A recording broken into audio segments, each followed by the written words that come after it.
Dear student, तो आज हम डिस्कस करेंगे एरिथमेटिक प्रोग्रेशंस के कुछ इंपॉर्टेंट क्वेश्चंस को। तो चलिए शुरू करते हैं। तो स्टूडेंट यहाँ देखोगे फर्स्ट क्वेश्चन है कि forward value of p are 2p + 1 and then 13, उसके बाद दिया हुआ है नेक्स्ट टर्म है 5p - 3 consecutive terms of AP। तो ये पूछ रहा है कि फॉरवर्ड वैल्यू ऑफ p, किस वैल्यू की कौन सी वैल्यू p का होगा कि ये जो तीनों टर्म है वो क्या हो जाएंगे, कंसेक्यूटिव टर्म ऑफ AP कहलाएंगे। तो मान लेते हैं अगर ये तीनों टर्म क्या है कि AP में है तो कॉमन डिफरेंस क्या होगा भाई, सेम होगा ना। तो यहाँ देखोगे अगर let 2p + 1 13 and 5p - 3 are in AP, अगर हम इसको ले लें कि AP में है तो देन आपका क्या होगा, अब ये कॉमन डिफरेंस, तो कॉमन डिफरेंस क्या होता है, second term minus first term, है ना। तो ये हो गया, आप मान लेते हैं इसको फर्स्ट टर्म A1, ये हो गया second term A2 and then next ये हो गया A3। तो कॉमन डिफरेंस किसे बोलेंगे, A2 - A1 and then A3 - A2, ये तो कॉमन डिफरेंस होगा और सेम ही होगा, ठीक है। तो ये हो जाएगा 13 - 2p + 1 that is equals to, ये हो गया आपका 5p - 3 एंड देन -13, ठीक है। अब यहाँ से हम इसको क्या करेंगे, सॉल्व करेंगे। ये हो गया 2p माइनस, ये हो गया 1, ये हो गया आपका 5p एंड देन -13 - 3 क्या होगा, -16, है ना। तो अब देखोगे अब यहाँ पे p है और यहाँ p है, तो कौन, ये जो आपका वेरिएबल है तो वेरिएबल को एक साइड रखते हैं। तो ये हो गया -2p - 5p, अच्छा, इज इक्वल्स टू -16। अब यहाँ देखोगे 13 से 1 गया यानी क्या हो गया 12, उस साइड लेकर जाओगे तो -12। अब ये माइनस ये माइनस, तो क्या करोगे, प्लस करते हैं, तो कितना होगा -28।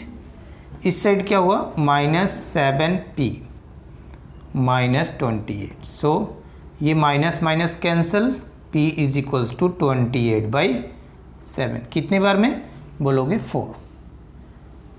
तो मिला। तो डियर स्टूडेंट याद रखोगे p का क्या होगा वैल्यू, कौन सा, 4। अगर हम 4 पुट कर दें यहाँ पे तो ये तीनों टर्म क्या हो जाएंगे, कंसेक्यूटिव टर्म्स ऑफ AP, ठीक है। डियर स्टूडेंट नेक्स्ट क्वेश्चन दिया हुआ है, question number 2। In an AP if d is equals to -4, d means हो गया common difference, and n is equals to, यानी नंबर ऑफ टर्म्स कितने दिए हुए हैं 7, और an मीन्स हो गया nth टर्म, कितना दिया हुआ है 4। तो पूछ क्या रहा है कि फाइंड a, तो यहाँ आपका गिवन है an इज इक्वल्स टू, ये 4 दिया हुआ है,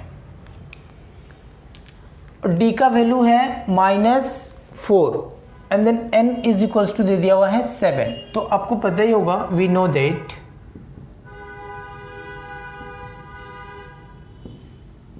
an is equals to a + n - 1 × d, ठीक है। तो देखोगे an का वैल्यू दे दिया हुआ है 4, तो इसके प्लेस में हम 4 को पुट करते हैं। फर्स्ट टर्म a, यानी आपका फर्स्ट टर्म हमें फाइंड ही करना है, तो a को एज इट इज हम लोग सेम रखेंगे and then plus n is equals to दिया हुआ है 7, तो ये हो गया 7 - 1 एंड देन इनटू d। अब देखो कॉमन डिफरेंस d का वैल्यू दे दिया हुआ -4, तो यहाँ पुट करोगे आप -4। अब इसे क्या करोगे, सॉल्व करोगे और आंसर को निकाल लोगे। तो ये हो गया 4a, यहाँ हो गया 6 और ये हो गया माइनस, और यहाँ पे है प्लस, तो ये -6 4 जा 24।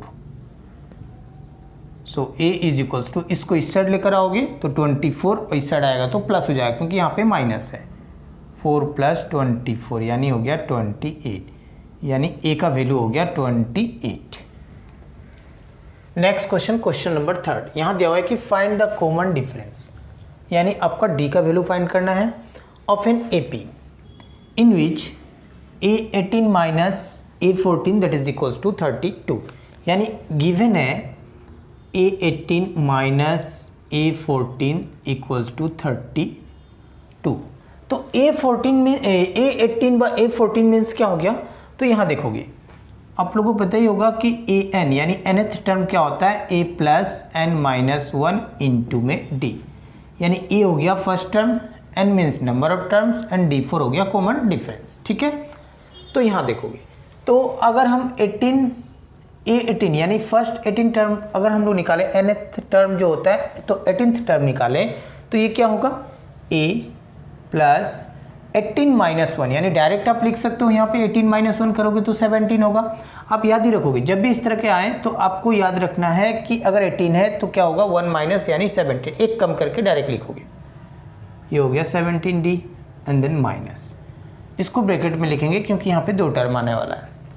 तो ये हो गया first term and then plus ये 14 से 1 माइनस करोगे तो ये होगा आपका 13d इज इक्वल्स टू 32। यहाँ आप लिख दोगे कि let a and d with the first term and common difference of an AP। ठीक है, उसके बाद आपको सॉल्व करना है। तो a प्लस ये हो गया 17d, इस ब्रैकेट को ओपन करेंगे तो आप क्या हो जाएगा, ये minus a plus minus minus 13d is equals to 32। a cancel होगा, 17 से 13 गया यानी हो गया 4d equals to 32। So d is equals to आपको मिला 32/4, कैंसिल करोगे तो 8 4 जा 32, तो हो गया आपका d का वैल्यू 8। आपसे पूछा क्या था कि find the common difference, common difference आपका d था, लिए भी हो आप यहाँ पे। सो d इज इक्वल्स टू हो गया 8। तो स्टूडेंट यहाँ देखोगे क्वेश्चन नंबर 4, यहाँ दिया हुआ है कि if 7 times the 7th term of an AP is equal to 11th times its 11th term then find its 18th term. Important question से CBSE के एग्जाम्स में पूछे गए क्वेश्चन से आ सकते हैं इस बार। तो इस क्वेश्चन को कैसे करोगे, तो यहाँ देखोगे 7th times the 7th term, तो ये 7th टर्म मीन्स मैं आपको दिखा देता हूँ, an मीन्स nth टर्म क्या होता है, a plus n minus one into d। ठीक है, अब देखोगे according to questions 7th times 7th term, तो 7th टर्म ऑफ ये होगा 7th times of 7th term. अब इस n के प्लेस में आप 7 लिख सकते हो। ठीक है, ओके आगे देखते हैं। Of an AP is equals to 11th times its 11th term, यानी A11 ये दिया हुआ है। अब आपको फाइंड क्या करना है, तो टू फाइंड आपको फाइंड करना है कि A18th टर्म क्या होगा। क्लियर, तो देखोगे अब हम लोग यहाँ पे आप लिख लोगे let A and D with the first term and common difference of an AP। ठीक है, अब देखोगे इसको आप लिख सकते हो सेम इस फार्मूला से, तो ये क्या होगा a प्लस 7 माइनस 1 यानी 6d, डायरेक्ट में लिख दिया। इसको आप लिख सकते हो a प्लस 10d। इसको हम लोग क्या करेंगे, पहले सॉल्व करते हैं, तो मल्टीप्लाई करते हैं, तो 7a plus 7 6 42d is equals to 11a and then ये हो गया आपका 110d। इस साइड छोटा दिख रहा है, उस साइड बड़ा दिख रहा है, यानी एक को काम करते हैं उस साइड ही लेके चले जाते हैं। तो ये हो गया आपका 11a minus 7a plus 110d और ये हो गया उस साइड गया तो 42d इज इक्वल्स टू 0। सो इससे माइनस करोगे तो 4a एंड देन प्लस 110 से माइनस करोगे 42 को तो कितना होगा, ये हो गया 8 और ये हो गया आपका 6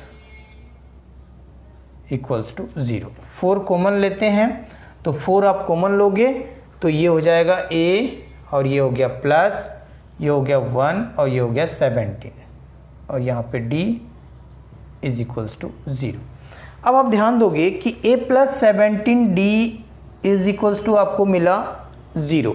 आपको फाइंड करना है 18th टर्म, तो 18th term is equals to क्या होगा, a प्लस 17d ये होगा।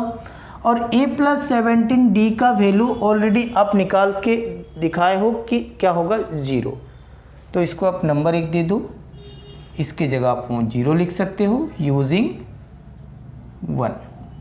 ठीक है, तो 18th टर्म का वैल्यू क्या मिला 0।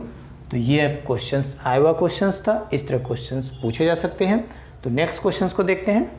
5 यहाँ दिया हुआ है कि in an A P a is equals to 1। ठीक है, यानी फर्स्ट टर्म का वैल्यू दे दिया हुआ है 1 और nth टर्म का वैल्यू दे दिया हुआ है 20, यानी a n number of n term दे दिया हुआ है 20 और एस एन दे दिया हुआ है सम ऑफ n टर्म दे दिया हुआ है 399। मेरे आपसे पूछ रहा है कि n का वैल्यू क्या होगा। इंपॉर्टेंट क्वेश्चंस पूछे गए क्वेश्चन से आ सकते हैं एग्जाम्स में। कैसे करोगे तो देखोगे, सबसे पहले यहाँ देखोगे A N is equals to दिया हुआ है 20। ए एन मीन्स इसको आप लिख सकते हो a plus n minus 1 into d that is equals to 20 और ए का वैल्यू गिवन है 1, so 1 plus n minus 1 into d is equals to 20, so n minus 1 into d is equals to, उस साइड लेकर जाओगे माइनस होगा, सो 20 minus 1 करोगे तो 90।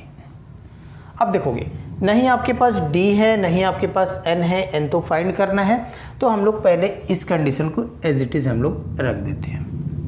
नेक्स्ट कंडीशन आपके पास गिवन है कि सम ऑफ n टर्म्स 399 और सम ऑफ n टर्म्स का फॉर्मूला होता है कि n/2 into 2a plus n minus 1 into d is equals to 399। अब आप ध्यान दोगे यहाँ पे n into n minus 1 into d का वैल्यू आपके पास गिवन है 19, तो इसके प्लेस पे आप इस 19 को पुट कर सकते हो और a का वैल्यू देखोगे गिवन है 1, तो n आप फाइंड कर सकते हो इजीली।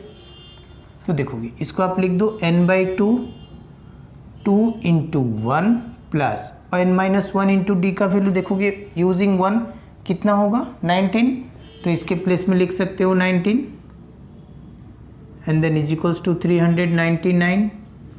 क्लियर, n/2 इंटू 19 और प्लस 2 करोगे तो 21 399, so n is equals to 399। ये 2 उस साइड जाएगा तो ऊपर जाएगा और ये 21 इसके नीचे।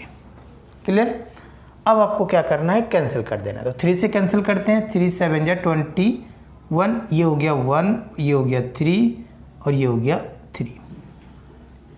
अगेन 7 से इसको कैंसिल करेंगे, पहले यहाँ लिख लेता हूँ 133 इंटू 2 डिवाइड में 7, 7 1 जा 7, अब यहाँ पे बचा 6 3 63 यानी 9, तो 19 को 2 से इंटू करोगे तो 38, तो n का वैल्यू आ गया 38, यानी आपको फाइंड जो करना था n उसका वैल्यू आपको मिला 38। अगर आपसे पूछता कि d का वैल्यू तो इस 38 को यहाँ पुट कर देते, d का वैल्यू भी आप निकाल सकते थे। ठीक है, तो डियर स्टूडेंट आज मैंने एपी के कुछ इंपॉर्टेंट क्वेश्चंस को करवाया, जो अभी एग्जाम सीबीएसई का जो टर्म 2 का एग्जाम्स होने वाला है वहाँ ऐसे क्वेश्चंस पूछे जा सकते हैं। तो इस तरह क्वेश्चंस आप मेरे चैनल में देखना चाहते हो, नए हो तो चैनल को सब्सक्राइब करके बेल आइकन को प्रेस कर लीजिएगा ताकि आने वाले वीडियो का नोटिफिकेशन आपको आसानी से मिल सके।